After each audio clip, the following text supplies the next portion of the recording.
ओइ दावहारुफोर, जानजिया खाफ्रादो। दिनै जों जोंनि गेजेराव सोलिबाय थानाय जोबोद समायना आरो ओंथिगोनां खोथा खायफाखौ भिडिअ'आव होनो नाजाबाय। अन्नानै नाजावदो। फै जों बयबो दिनैनि भिडिअ'खौ नायनानै बुजिनो आरो बाहायनो नाजानि। लाइ मोनबा लाफाखायो, खोमसियाव गावनि सायायानो थगायो। मिनिबा लेन्थि बुयो। जानायाव गोथां मैगं थाइगं आरो फिथाइबो ला, उन्दुबा थर ला, खालि न'आव मोदाय बाहा लायो। न'आव फैनाय सुथुरखौबो सों, जेरै बिफाङा गासैनोबो साया होयो।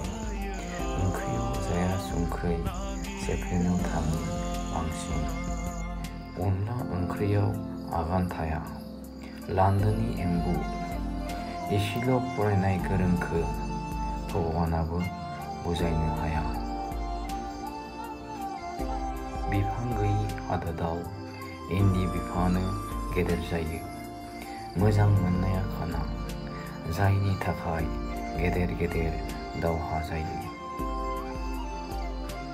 बाला गुदुङाव आथें होनाय, अख्रांनि हाथरखि एख्लायनाय। मोदोम जासिना थांब्ला बेसेन गैया जायो। गोजाननि हाजोआ नायनो समायना, खाथियाव थांब्लासो गिथावना। बिखा गावो खुगा गेवा, आयना बायनाया जरा नांफिना। औवा गोरलैखौसो फुदुंनो हायो, फिथाइ थानाय दालाइया लेमो। हिन्जाव माहारिखौ बिमा महरै सान। बैसोआ नेना थाया, बारा ना नुबा दाउआबो खाना जायो। गावखौल' गोरों होनना दुग्गा जानाङा। एरैनो मोननाय धोना बारा दिन थाया, जना थानाङा। इन्जुराबो खोमा थायो। गियानखौ दान होबा बारियोसो, बिखौ सिखावाबो खावनो हाया। जायहा बुद्धि दं बिहानो बोलो दं। खाफालाव दंबा मोनगोन, जोलैखौ बुथारनो नाङा। खराइ नुबोला आथें बायो।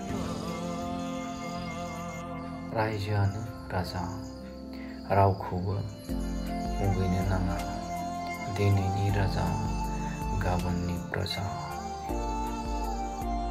अराव आवलिब्लासो सना मोनो, गोजौ गाखोनोबा गंनो नांगौ। मोनानि उनाव सान आरो दुखुनि उनाव सुखु फैयो।